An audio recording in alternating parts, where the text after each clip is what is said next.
క్రైస్తవ బిడ్డలారా, అంచె దినాల్లో రాజీ పడిన జీవితం జీవించండి. విశ్వాసంలో రాజీ పడొద్దు, భక్తిలో రాజీ పడొద్దు, ప్రార్థన చేయటంలో రాజీ పడొద్దు, ఎక్కడ కాంప్రమైజ్ అవ్వద్దు. చివరికి నీ ప్రాణం పోయినా సరే ఏ విషయంలో దేవుని కొరకు రాజీ పడొద్దు, వెనకాడొద్దు. దేవుని కొరకు నిలబడు.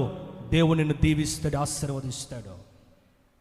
ఎంతమంది లేరు రాజీ పడి లోకానికి జీవితాన్ని అప్పగించేవారు, పరిశుద్ధతను పోగొట్టుకునేవారు, కన్యత్వాన్ని పోగొట్టుకునేవారు ప్రపంచంలో ఎంతోమంది కనబడుతూ ఉన్నారు.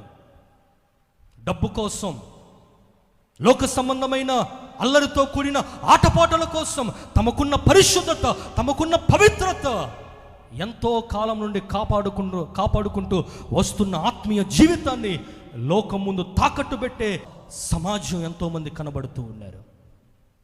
యోసేపు రాజీ పడని జీవితం జీవించినట్టుగా అంచె దినంలో ప్రతి విశ్వాసి కూడా ఎక్కడ రాజీ పడొద్దు. Never ever compromise in any aspect. దేవుని కోసం నిలబడు. దేవుడు దీవిస్తాడు, ఆశీర్వదిస్తాడు.